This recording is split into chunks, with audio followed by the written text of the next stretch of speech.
desarrollo cerebral, atención, conducta, aprendizaje, educación y muchos temas más para ti que quieres lo mejor para tu familia. Perfectamente, un espacio profesional y divertido con destacados especialistas bajo la conducción de Rafael Cruz Guerrero. Conecta tu mente con Perfectamente. Bienvenidos. Hola, buenas tardes. Soy Rafael Cruz Guerrero, presidente de Conecta. Ya estamos aquí, como todos los sábados de 12 a 1 en su programa Perfectamente. Les recuerdo que no dejen de mandarnos al WhatsApp 5532-717787 sus comentarios sobre el programa, dudas que tengan sobre el programa. Hoy vamos a hablar sobre un tema muy interesante que son las adicciones y qué consecuencias tienen las adicciones en nuestro cerebro.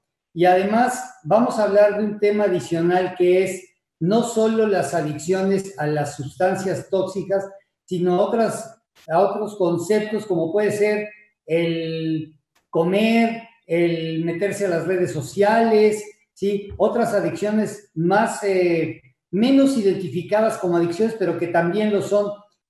No se pierdan nuestra sección de Conéctate con el Cine, a cargo de Pablo Cruz Guerrero, que hoy nos va a hablar de una película que se llama Ladrón de Orquídeas. Y no se olviden de que este programa Perfectamente es patrocinado por Conecta, el suplemento que tiene más ingredientes para conservar nuestra atención y nuestra memoria. Estamos en el 7º mes del año por puros 7, por 777 pesos se pueden llevar 7 frascos de Conecta, de adulto, de niño, de 30 pastillas, y nosotros les regalamos el flete a cualquier parte de la República. Sí, además en esta ocasión les vamos a regalar una playera de algodón con su logo de Conecta y una bolsa ecológica. Échenle un ojito a la cápsula que vamos a presentar, donde vamos a dar cifras y datos muy concentrados sobre este problema de las adicciones. Vamos a corte y regresamos. ¿Conoces las consecuencias de las adicciones? De acuerdo con un artículo de National Institute on Drug Abuse, las adicciones son consideradas un trastorno cerebral, ya que modifican la manera en la que funciona el cerebro, provocando cambios en el cerebro, pérdida de memoria, variaciones de comportamiento, problemas para pensar y tomar decisiones. La dependencia se debe a que las sustancias consumidas estimulan el sistema de recompensa del cerebro, produciendo de 2 a 10 veces más dopamina que lo normal, en comparación con estímulos naturales como comer o tener sexo. La sobreestimulación produce efectos de euforia, reforzando la dependencia de las sustancias consumidas. El efecto de una recompensa tan poderosa motiva fuertemente a la gente a consumir drogas una y otra vez.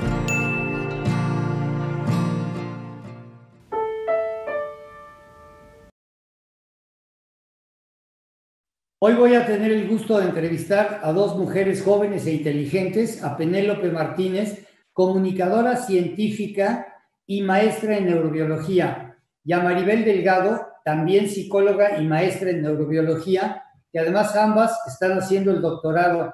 Muchísimas gracias por estar con nosotros. Estas 2 niñas preciosas pertenecen al proyecto Aprender Conciencia, para promover temas de divulgación científica como salud física, mental y social en niños, adolescentes y padres de familia. Por favor, alguna de las 2, díganos en dónde las pueden contactar.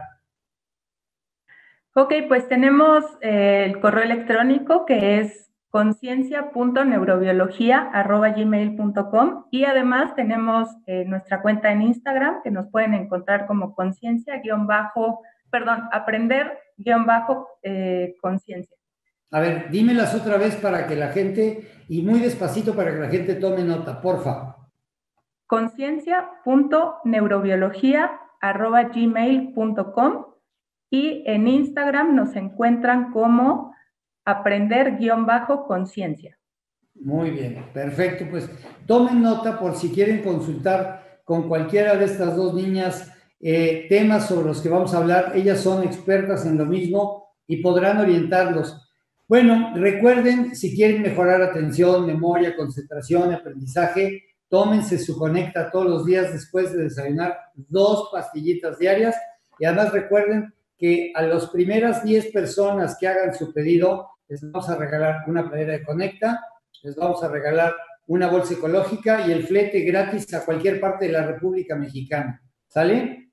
Bueno, ya tuve la oportunidad de presentar a estas dos niñas preciosas que además son muy picudas en su tema y vamos a empezar con las preguntas que nos manda el público, que nos pregunta, ¿por qué nos volvemos adictos y qué pasa en nuestro cerebro? Si quieres empezamos por Maribel, que es la primera vez que debuta en este programa a nivel nacional. Venga, Mari.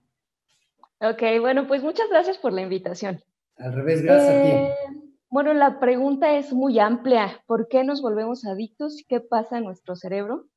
Voy a dividirla para tratar de ser clara. La primera parte la voy a contestar de manera muy sencilla. ¿Por qué nos volvemos adictos? Porque existen conductas, existen actividades que nos producen placer, ¿no?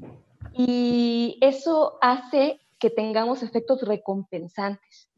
La parte más importante aquí es que esos efectos recompensantes o ese sentimiento de placer es subjetivo, porque lo que me provoca placer a mí no le provoca placer a Penélope o a ti, Claro, Rafael, ¿no? claro, Entonces, claro. de ahí la gran variedad de actividades o de conductas o de sustancias que puedan originar la adicción, ¿no?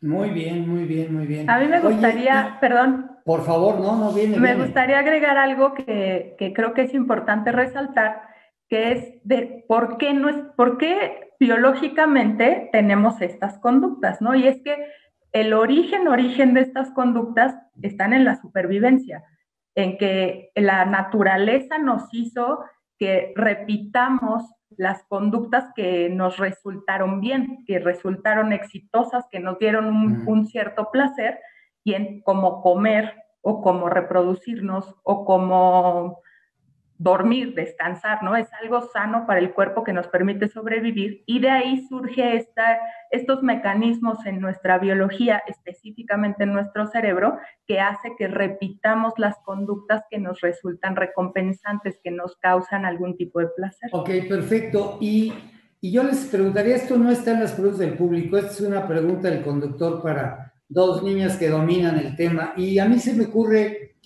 ¿qué papel juega la voluntad? Porque si yo estoy repitiendo algo que me produce una satisfacción, pero como decía Mari, temporal, momentánea, y luego me hace daño, como por ejemplo podría ser el alcohol, ¿no? O sea, mientras traigo la jarrita estoy muy contento y me la paso muy padre, pero al día siguiente me duele la cabeza, tengo ganas de vomitar, bla, bla, bla, bla. Entonces, si yo me doy cuenta que me hace daño y de todas maneras lo repito, ¿qué papel juega ahí o cómo juega la voluntad, la parte volitiva? Ok. Bueno, eso nos conecta totalmente con la primera pregunta de qué pasa en el cerebro. Y ante las sustancias de abuso, lo que sucede es que se activa un circuito que en neurobiología se conoce como el circuito de la motivación-recompensa. Entonces, hay ciertas áreas cerebrales que se conectan y por eso hacen el circuito, ¿no? Y hay algunas, por ejemplo, el núcleo accumbens, ¿no? Que es para la motivación, y luego le habla al área tegmental ventral, que es para el placer. Y luego, algo que es muy importante es que inhiben a otra región que se llama amígdala cerebral. Y esa amígdala lo que hace es sensar cuando hay miedo o cuando hay peligro. Entonces, las sustancias de abuso inhiben la activación de la amígdala. Y entonces, por eso es que ya no sensas que estás ebrio y que no puedes manejar porque es una situación de peligro, ¿no? Entonces, pero hay otra cosa todavía más importante. Además de esas tres regiones, hay otra que se llama la corteza prefrontal. Y esa corteza lo que hace es tomar decisiones, digamos, adecuadas, ¿no? Entonces también se inhibe bajo los efectos de las sustancias. Entonces, si tengo inhibida la amígdala cerebral, ya no siento miedo, ya no siento temor. Y si tengo inhibida la parte que toma las decisiones adecuadas, pues ya tampoco voy a poder sopesar las consecuencias de consumir ciertas sustancias. Ok, o sea, entonces en lugar de ser amígdala cerebral, se convierte en enemígdala cerebral, ¿no?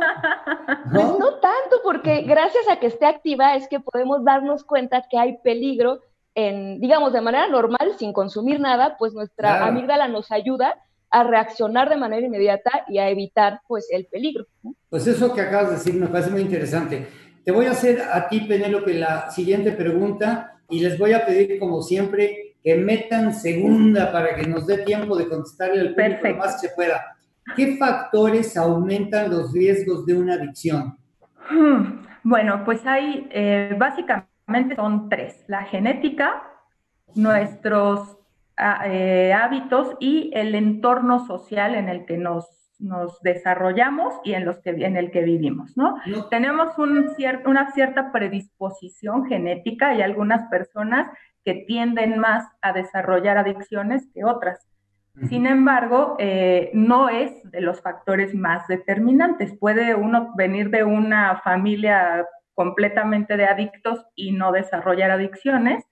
Sin embargo, al parecer, el entorno en el que nos desarrollamos, es decir, en el que crecemos, tiene mucha más influencia en que más tarde o de manera temprana incluso comencemos a desarrollar ciertas adicciones y pues muchas veces, una vez que estamos ya inmersos en una adicción, el entorno es lo que nos va a permitir mantenernos en ella o que nos facilite salir de ella, ¿no? Tiene mucho que ver. De ahí, para los padres que nos escuchan, no importa la edad de los padres que nos escuchan, del tema de las buenas compañías, ¿no? Si el medio ambiente, el entorno te jala, ándale, vamos a echarnos la copilla y empiezas a repetir esas conductas, pues probablemente cuando te des cuenta ya sea un poco tarde, ¿no? Pero a ver, dijiste que eran tres. Una parte genética, que no es la que más pesa, la parte del entorno ambiental. Y la parte, el desarrollo, o sea, como el entorno en el que te desarrollas y finalmente el entorno en el que vives actualmente. Vamos a corte y regresamos y retomamos esta pregunta, por favor, porque yo creo que hay que ahondar un poquito en ella. Gracias. Sigue conectando tu mente con Perfectamente. Regresamos. Regresamos a Perfectamente, como todos los sábados de 12 a 1 en Grupo Fórmula, abriendo la conversación, y estoy teniendo el gusto de entrevistar a Penélope y a Maribel, que son las dos neurobiólogas y además están haciendo su doctorado. Y estábamos en una pregunta que, aunque sea rápidamente, si pudieran ustedes dos concluirla, porque esto que, digo, a mí me parece muy fácil pensar en vamos a decir, en ser proclive al juego o a la comida, pero estabas tratando, Mari, el problema de las redes sociales, que yo sí creo que es una adicción. O sea, tú llegas ahora a cualquier reunión y los chavos están clavados, ¿sí?, en sus celulares. O sea, tienes que llegar al conflicto y decirle, oigan, apaguen el celular, mano, por favor, ¿no? Sí. Bueno, complementando, decía que cerebralmente no está científicamente comprobado, ¿no? O sea, hay controversia, pero hay un concepto en la adicción a sustancias que se llama dependencia de la sustancia. Y es esta necesidad subjetiva de necesitarla, ¿no?, la sustancia o la actividad, de creer que no puedes estar sin ejercer esa sustancia o esa actividad. Y algo que es muy importante es que dejas de lado actividades sociales, actividades laborales, actividades recreativas, actividades académicas, y ahí eso es una pieza clave en psicología para llamarle adicción, ¿no? Es decir, el tiempo lo dedico a estar en el celular en lugar de estar atendiendo a mis hijos, por ejemplo, ¿no? O atendiendo un correo que necesito en la empresa. ¿Me explico? Entonces, en ese sentido, sí se puede llamar adicción. A ver, entonces, si te entiendo bien, y para que las personas que nos hacen el favor de vernos en la televisión lo capten exactamente como tú lo dijiste. Entonces, un parámetro que puede ser definitorio en si es o no una adicción es la frecuencia y el tiempo que le dedicas a eso, ¿no? Sí. A ver, Penélope, a ver, agréganos algo, porfa. Sí, exacto. Creo que tiene que ver con que en la vida nos tenemos que desarrollar en muchos ámbitos, ¿no? La familia, lo laboral y lo lúdico o lo que nos causa placer, nuestros hobbies, ¿no? Uh-huh. Cuando una actividad comienza a robarle el tiempo al resto de tus actividades, es cuando pues hay que poner atención, ¿no? Puede ser una señal de que estás teniendo una dependencia a cierto aspecto de la vida nada más, que pues está desequilibrando otros aspectos que no es bueno descuidar, ¿no? Sobre A todo... ver, yo quiero seguir contigo porque estás tratando un tema que yo creo que ustedes también vamos a ir manejado en algún momento de su vida. Cuando fui hace muchos años un agente joven, yo me acuerdo que entre mis amigos, cuando ya terminábamos la carrera, ya éramos profesionistas, decíamos entre nosotros, fíjate, tienes que ser buen padre, buen hijo, buen esposo, buen deportista, buen profesionista, buen. O sea, sí, vamos a ir, en la sociedad actual tienes que diversificarte en muchas áreas, ¿no? Tienes que ser culto, ¿no? O sea, tienes que estar informado. Uy, pues como que no es tan necesariamente fácil. Entonces, aquí lo que yo te pregunto, tú estás hablando para mí muy claramente de los equilibrios, ¿no? Entonces, yo te preguntaría, ¿qué le recomendarías a las gentes que nos ven para tratar de ajustarnos al medio, para tratar, no al medio ambiente, sino tratar de llegar al justo medio, tratar de ser equilibrados? ¿Tú qué les recomiendas? Pues eso es una pregunta como, creo que es muy difícil porque cada persona lo vive de manera muy diferente, pero yo creo que uno tiene que hacer su lista de prioridades finalmente y atender en ese orden de prioridades los asuntos de la vida, ¿no? Claro. Y a mí me gusta mucho una frase que dice que a veces lo urgente no deja tiempo para lo importante. Exacto, y pues solo creo que es eso, ¿no? Tratar de no perder la visión de qué es lo que a largo plazo nos va a causar más bienestar que en el corto plazo, ¿no? Pero fíjate, yo te hice una pregunta que decías que era muy compleja y no, yo creo que la contestaste, precioso. Haz tu lista de prioridades para que identifiques realmente qué es lo que para ti es importante en la vida, ¿no? Que no es fácil, porque luego la gente no necesariamente sabe bien qué es lo que quiere. A ver, vamos con Maribel. Maribel, la cuarta pregunta que nos hace el público dice, ¿qué factores aumentan los riesgos a las adicciones? Está un poquito relacionada con los anteriores, pero si quisieras profundizar estaría padrísimo. Sí, pues ya lo había platicado Pen, ¿no? Está la genética, está el ambiente, y fíjense que hay un experimento muy interesante. Bueno, el cuidado materno es indispensable para desarrollar o no una adicción, ¿no? Y esto se hizo en experimentos con ratitas. Entonces habían dos grupos y había un grupo de una mamá que era cuidadora, así calaba a las crías, las alimentaba, y había otro grupo de mamás que eran no cuidadoras. Ajá. Entonces, después midieron, extrajeron el cerebro de las crías, vieron, por ejemplo, que tienen diferencias estructurales en los cerebros de las crías. Y antes de la extracción del cerebro, algo que fue muy interesante es que las expusieron a su bebedero de agua normal y al lado de ese bebedero les pusieron un bebedero con alcohol. Y las crías de las mamás que no eran cuidadoras eran las crías que preferían el alcohol en lugar del agua. Y con las crías de mamá papachona, eso no pasaba. Oye, pero a ver, me estás dando margen para que yo como hombre proteste. Yo sé que las mujeres son más inteligentes que los hombres, pero bueno, ¿de qué te sirve, por ejemplo, tener una mamá papachona si tu papá te golpea o tu papá te maltrata, ¿no? Yo creo que el ejemplo que tú das, que me parece interesantísimo, tendríamos que extenderlo a padres y madres. ¿O estoy equivocado? Perdón. No, por supuesto. Yo te platico esto porque experimentalmente escoges uno de los dos progenitores, ¿no? En este caso fue con madres. Además, el vínculo materno es... Luego la discriminación, ¿no? Que no se sabe tanto de la paternidad. No es que no exista, pero falta un poco de estudio. Pero tienes razón en lo que dices. O sea, yo les pongo un ejemplo de cómo el cuidado materno es importantísimo, pero por supuesto ahí le tienes que sumar la paternidad, le tienes que sumar el ambiente. Por ejemplo, la pobreza es un factor de riesgo altísimo para desarrollar adicciones. Sí, estoy de acuerdo. Pero fíjate, yo te doy el ejemplo conmigo. Yo soy hijo de un de una pareja que se divorció cuando no era deporte nacional. Yo era el único hijo de divorciados de la clase, te lo juro, ¿eh? Y luego, poco a poco me fueron alcanzando todos mis amiguitos y ya éramos un grupo de hijos de divorciados. Pero hubo un momento en que yo era el único hijo de divorciados.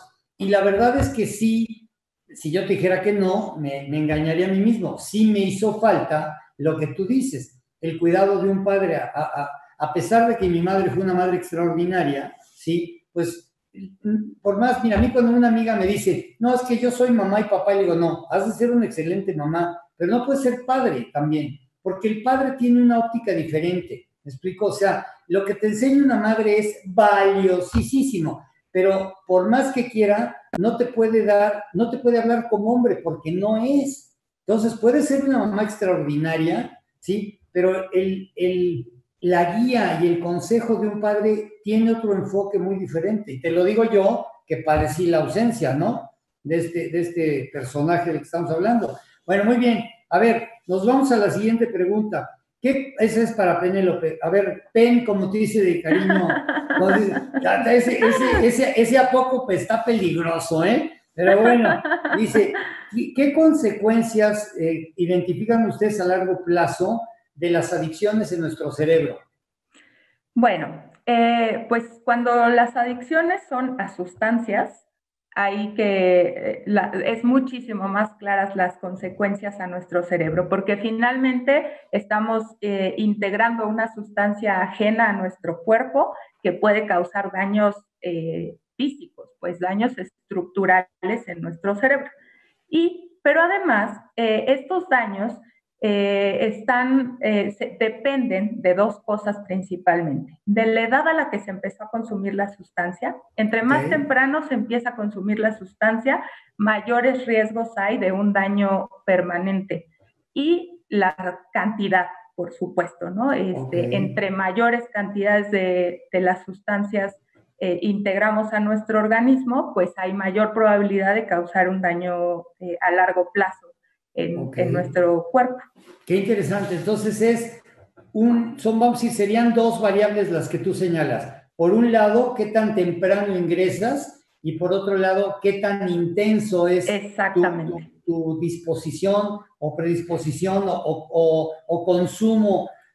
Porque aunque hables de la comida, ¿no? Si te pesas arriba de, no sé, estoy inventando, por decir cualquier cosa, 120 kilos, y sigues comiendo, bueno, pues obviamente te va a hacer daño, ¿no? Bueno, les comento que nos queda un minutito. ¿Quieres decir rápidamente, Penélope, un poquito de este proyecto tan interesante que manejan tú y Maribel? Claro, esto es un proyecto que Maribel y yo creamos. Nosotras tuvimos que participar en actividades de divulgación científica durante nuestra maestría, y vimos que había muchísimo interés, tanto de padres, profesores y alumnos, de conocer de estos temas, y quisimos desarrollar una serie de pláticas que consideramos que pueden resultar muy interesantes y las ofrecemos en escuelas sobre todo, pero básicamente nos gustaría llegar a todo público a través de este proyecto. Regresando al corte, concluyes esta idea, porque si no la productora, que es muy estricta, nos va a cortar. Ahorita regresamos, no se vayan, estamos en Perfectamente, como todos los sábados, abriendo la conversación en Grupo Fórmula. Sigue conectando tu mente con Perfectamente. Regresamos. ¿Quieres mejorar en tu trabajo y que tus hijos obtengan mejores calificaciones en la escuela? Toma y dales Conecta todos los días después de desayunar. Recuerda que tenemos 100.000 millones de neuronas que se conectan a través de sustancias que se llaman neurotransmisores, los cuales se nutren con los ingredientes de Conecta. Nutrirte mejor, conecta tus ideas. Sigue conectando tu mente con Perfectamente. Regresamos. Regresamos a Perfectamente, abriendo la conversación en Grupo Fórmula. Les recuerdo que en el 7º mes del año tenemos una promoción de 7 Conectas de 30 pastillas por solo 777 pesos y les regalamos una playera, sí, y una bolsa ecológica. Pero bueno, la productora está exigiendo, entonces, además de esos dos regalos, les vamos a dar un frasco adicional de Conecta no se olviden, y el envío gratis a toda la República Mexicana. A los 10 primeros compradores que nos llamen, ¿sí? Les vamos a regalar eso con muchísimo gusto. Y aquí yo voy a hacer una trampa. Si son 20 no pasa nada. Ustedes hablen y hagan su pedido. A ver, Ben, ¿podrías concluir un poquito lo del proyecto rapidísimo, por favor? Claro, pues inicialmente nuestro interés era llevarlo a escuelas, ¿no? Nosotros nos encantaría que las escuelas nos contraten para llevar esta información. Tenemos ya una serie de charlas bien estructuradas que nos parecen que son sumamente importantes para estos tres sectores, para niños, para profesores y para padres de familia. Repíteme rápidamente el contacto donde las pueden seguir.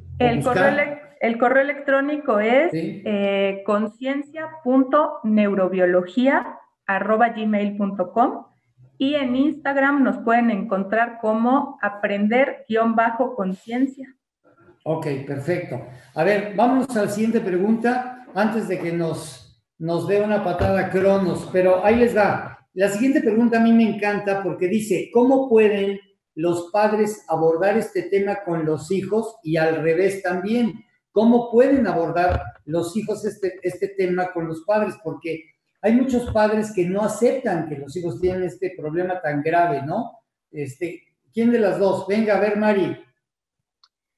Ok, pues creo que lo que siempre se recomienda en estos temas es que tengan una relación cercana con sus hijos, o sea, de hijos a padres, de padres a hijos, ¿no? Que sea bidireccional. Y sobre todo que esto lo hagan todos los días, porque si te quieres acercar justo cuando ves que algo sucede, pues no va a tener la confianza y no se va a abrir contigo, ¿no? Entonces, es un ejercicio que se tiene que hacer todos los días para que puedan establecer esa confianza y entonces puedan platicarlo, digamos, de manera cotidiana y que no sea como, ay, ya me va a preguntar, ay, ya se dio cuenta, ¿me explico? Sí. Excelente, pero, o sea, un poquito haciendo la analogía, de nada sirve que el 10 de mayo yo te lleve un regalo del Día de las Madres si al día siguiente nos estamos sacando los ojos, ¿no? Ben, a ver, aquí hay otra pregunta bien interesante que dice que si ustedes consideran como especialistas que son en la materia, si hay una edad más o menos generalizada, ¿sí? En la que los jóvenes, hombres o mujeres, empiezan a entrar en este tipo de problema. Sí, y aquí voy a aprovechar rápidamente para agregar algo al comentario que hizo Maribel y que nos va a llevar justo a lo siguiente, a responder esta pregunta. Algo que nosotras les decimos mucho a los jóvenes cuando vamos a dar estas charlas a las escuelas es que muchas veces hay temas que son complicados de hablar con nuestros padres, que no nos fluye de manera natural, ¿no? Y siempre les recomendamos a los chicos que entonces, si se les está complicando mucho tener comunicación con sus papás, que se hagan de un adulto de confianza, ya sea un profesor, qué buena recomendación. Un médico, un tío, alguien a quien sí le sientan esa confianza y que puedan comunicar esas inquietudes que justamente comienzan a surgir durante la adolescencia, en la pubertad, en la adolescencia, que es el momento en el que son más proclives las personas a desarrollar ciertas adicciones, ya que pues es un momento en el que estamos tratando de encontrar nuestra identidad, de explorar el mundo, estamos con la curiosidad y una cosa súper importante que sucede en este momento de la vida es que sentimos mucha necesidad de empezar a encajar, de empezar a ser aceptados, a pertenecer, exacto. Entonces, cuando la presión social, si nos toca estar en un ambiente en el que la tendencia es hacia las adicciones, la presión social puede ser muy fuerte, claro, o incluso ni tan fuerte, pero somos tan vulnerables en esa edad que es muchísimo más fácil que caigamos en una adicción que en otro momento de la vida. Ok, pues contestaste muy bien, la verdad, felicidades, porque mataste dos pájaros de un tiro, o sea, es evidente, sí, que dejaste claro que en la adolescencia es cuando puede ser más proclive a esto. Y la segunda cosa que para mí dejaste muy claro, yo aprendo mucho con ustedes, de verdad, es cuéntaselo a quien más confianza le tengas, ¿no? Un poquito lo que decía aquel anuncio de una televisora, pero bueno, cuéntaselo a quien más confianza le tengas. Perdón.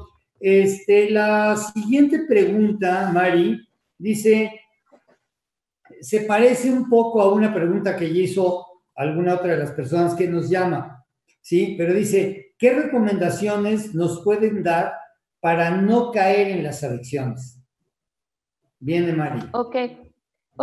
Bueno, si retomamos esto de las adicciones comportamentales o sociales, que era también un tema que nos interesaba tocar, sí.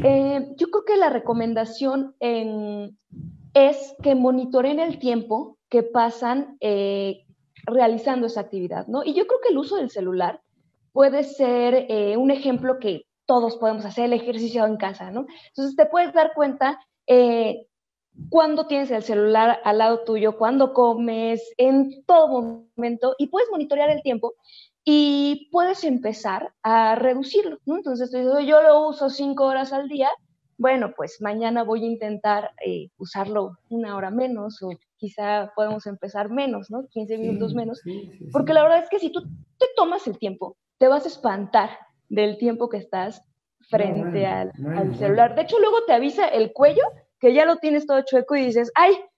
Ya llevo aquí más de 3 horas, y es que además te reproducen video tras video tras video, y la mercadotecnia está fuertísima para que no te alejes de las pantallas, ¿no? No nada más celular, pensemos también en las series o no sé. Oye, además de consultar a 2 profesionales como ustedes, ¿sí? ¿Qué otra recomendación le harías a las personas que nos ven para, pues, alejarse de este tipo? O sea, ¿como qué tipo de tratamiento? Yo creo que eso ya sería muy concreto con ustedes, pero si en general nos pudiera cualquiera de las dos, a ver, Pen, por favor, dinos. Pues con respecto a los tratamientos para deshacernos de adicciones son muy variados, ¿no? Porque también depende del tipo de adicción al que se desarrolló. Claro. Exacto. Yo creo que lo ideal es que se acerquen a un profesional, ¿no? Ya sea médico, psicólogo, porque ellos nos pueden guiar de manera mucho más acertada y sobre todo con más especificidad para nuestro caso de cuál serían los caminos para poder sobrellevar estas adicciones. Pero es sumamente importante identificar el tipo de adicción para poder determinar el tratamiento adecuado. Ok. Oye, y las voy a interrumpir porque se nos va a acabar el tiempo, y aquí hay una pregunta muy interesante. Nosotros, el público que nos sigue en la televisión, tenemos un público, casi todas son mujeres, y son mujeres jóvenes que tienen hijos, o son mujeres adultas mayores. Entonces nos pregunta una señora, la señora Olivia, que si los adultos también pueden caer en las adicciones, y como cuáles serían, por ejemplo, ¿serían las mismas que los jóvenes? 2 minutos, venga. Sí, básicamente las adicciones se pueden desarrollar en cualquier momento de la vida. Como ya dijimos, somos un poco más vulnerables durante la adolescencia, sobre todo porque el desarrollo de nuestro cerebro no está del todo concluido. Específicamente esta área de la que Maribel hablaba hace un momento, que es la de las buenas decisiones, esa área de nuestro cerebro tarda en desarrollarse. Se calcula que se desarrolla termina de desarrollarse por ahí de los 21 años. Entonces, como no tenemos todavía esa capacidad de discernir claramente entre buenas y malas decisiones, pues somos más vulnerables durante esa edad. Sin embargo, uno puede desarrollar adicciones en cualquier momento de la vida. No hay una limitante. Nos quedan 40 segundos para que Mari nos haga favor de redondear esta importante idea que dijo Pen. Sí, es muy importante también que hay que tomar en cuenta que ellos están en una edad en donde ya pasaron diferentes etapas en su vida, ¿no? Por ejemplo, ya los hijos se fueron de casa, ¿no? Entonces, ese es un punto muy importante porque el tiempo que destinaban a convivir con ellos, ¿no? Se redujo, y entonces ellos están buscando actividades que ahora los recreen. Entonces, creo que lo importante aquí sería que buscaran que se llenaran de esas actividades para que entonces estuvieran alejados de ciertas tentaciones, ¿no? Pensando en la adicción al teléfono, a la televisión o cualquier otra, o a las compras, también está muy registrado eso, sobre todo en mujeres y adultas mayores, ¿no? Ok, bueno, pues ya oyeron, es un tema muy interesante. Bueno, yo les quiero agradecer con todo el corazón a Pen de cariño, ¿sí? Y a Mari también de cariño, que hayan estado con nosotros. Yo creo que trataron un tema muy general, muy importante, muy general, no desde el punto de vista superficial, sino generalizado, al que inclusive somos más proclives hoy, más que nunca, pues por todo lo que platicamos de el tipo de sociedad en la que vivimos.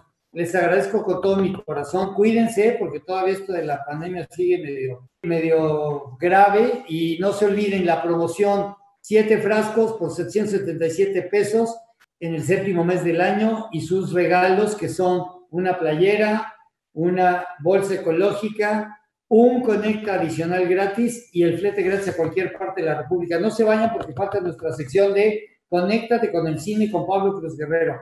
Les mando un beso. Mari, un gustazo conocerte. Penélope, otra vez gracias. Mil gracias por haber estado con nosotros. Muchísimas gracias. Cuídense mucho. Bye. Bye. Sigue conectando tu mente con Perfectamente. Regresamos.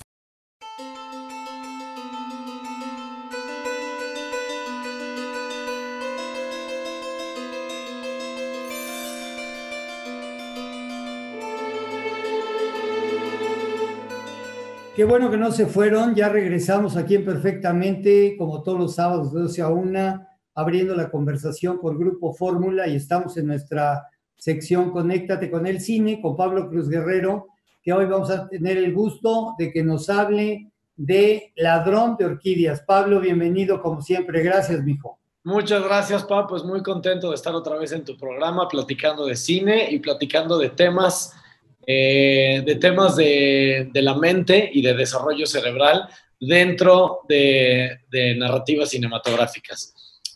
Como bien dices, hoy vamos a hablar de la película de Ladrón de Orquídeas del año 2002, dirigida por un director británico que se llama Spike Jonze, basada en el libro de Susan Orlean con el mismo nombre, El Ladrón de Orquídeas, y escrita para cine por Charlie Kaufman. Charlie Kaufman es uno de mis guionistas favoritos, y ya lo hemos mencionado aquí, que fue el guionista de Eterno Resplandor de una mente sin recuerdos. Y te voy a platicar esta historia por qué viene al caso hoy. Es una historia donde un personaje, un escritor, sufre un bloqueo como escritor, y es un viaje psicológico y emocional a través de la imaginación de un escritor. Por eso creo que el desarrollo cerebral y la imaginación del escritor pues están completamente de la mano, ya que los dos radican en lo mismo, que es en la sinapsis, en las conexiones entre las neuronas. Entonces, esta obra te la voy a platicar en dos partes. La primera parte es el libro de Ladrón de Orquídeas. Se trata de un personaje que se llama John, que después de un accidente en el que mueren su mamá y su tío, su esposa se queda en coma. Cuando despierta su esposa de la coma, le pide el divorcio, y este cuate se queda solo, no tiene muchos recursos económicos, y durante su depresión lo abordan unos nativos locales para pedirle a él, que es un experto en plantas y en hierbas. ¿En dónde es esto? ¿En dónde acontece esto? Esto es en Florida. Esto es en Florida. Ok.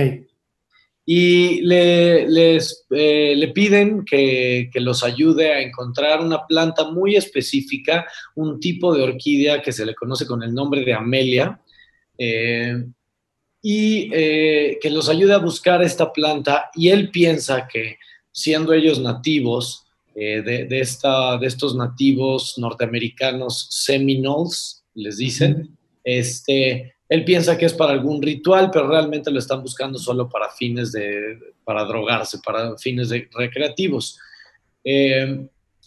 Cuando este cuate se mete a la cárcel, bueno, se vuelve famosa la historia, y una reportera empieza a investigar hasta que lo localiza, y luego se enamoran, y hay una parte de la historia que tiene ahí una relación amorosa. Por otro lado de la historia, un escritor llamado Charlie Kaufman, o sea, el escritor de esta película, Charlie Kaufman, usa su propio nombre para hablar de uno de los personajes principales. Cuando en la realidad buscaron a Charlie Kaufman y le ofrecieron que escribiera el guión de Ladrón de Orquídeas, él se dio cuenta que al leer el libro le faltaba un poco de estructura dramática, no la que él estaba buscando para hacer una película, para escribir una película. Entonces, se empieza a él a introducir en la historia, como parte de su imaginación, él empieza a escribir un guión en el que él empieza a investigar quiénes son los personajes involucrados en el libro del ladrón de orquídeas y escribe a otro personaje para que le haga, digamos, una contraparte emocional que viene de un rasgo emocional que es Charlie Kaufman de a de veras. Entonces, él describe a un gemelo, a un Donald Kaufman. Entonces, esta interacción entre los dos hermanos son los diálogos internos que él tuvo durante su proceso para escribir el guión. Y los utiliza como una herramienta psicológica para diferentes planteamientos, para contradecirse, para ridiculizarse, para cuestionarse, para darse cuenta que algunas de las ideas que él está teniendo para desarrollar el guión pueden ser muy criticables por él mismo, pero en un personaje que se llama Donald. Entonces, este viaje de la imaginación del verdadero Charlie Kaufman y del Charlie Kaufman ficticio, creo que es un ejemplo de las variables infinitas que podemos construir cuando nuestra imaginación está activa y cuando nosotros le damos pie con los nutrientes adecuados, como por ejemplo los que trae Conecta, cuando le damos pie a la imaginación para que se desarrollen esas historias, podemos realmente entrar de una manera muy sensible, entrar en contacto con quiénes somos nosotros. Entonces, además de ser un viaje psicológico, se vuelve un viaje muy emocional. Está lleno de detallitos muy simbólicos, toda la película, como por ejemplo, hay un momento donde el personaje de Charlie Kaufman, interpretado por Nicolas Cage, la película tiene un repartazo que son Nicolas Cage, Meryl Streep y Chris Cooper. Perdón que se me olvidó mencionar eso al principio. No, y está bien, pero escena, Nicolas súper Cage, reparto. Sí, claro. Y durante una escena, Nicolas Cage se ve al espejo como Charlie Kaufman y el reflejo es el Charlie Kaufman, el escritor de la película, el Charlie Kaufman verdadero. La película, finalmente, pues la película tuvo 65 premios, ganó 65 premios a nivel mundial y obtuvo otras 100 nominaciones, según reporta IMDb. Qué barbaridad. Pues muchísimas gracias, muy interesante. Los invito a que de verdad no se pierdan esta película. Yo no la he visto, pero bueno, agregaría a los conocimientos de Pablo Cruz Guerrero que para mí Meryl Streep es la actriz norteamericana con más recursos, y bueno, para despedirnos les recuerdo que tenemos la promoción por estar en el mes de julio, que es el 7º mes del año, puros 777 pesos, 7 conectas, y les regalamos el envío gratis, y además les vamos a regalar una playera Conecta, una bolsa ecológica, un Conecta adicional gratis, y bueno, y el envío gratis a cualquier parte de la República, por supuesto que también es un regalo. Muchas gracias y no se pierdan perfectamente. Mándenos, por favor, sus comentarios al WhatsApp que aparece ahí. Pablo, te agradezco muchísimo, mijo. Gracias a ustedes y tomen su Conecta. Gracias, pa.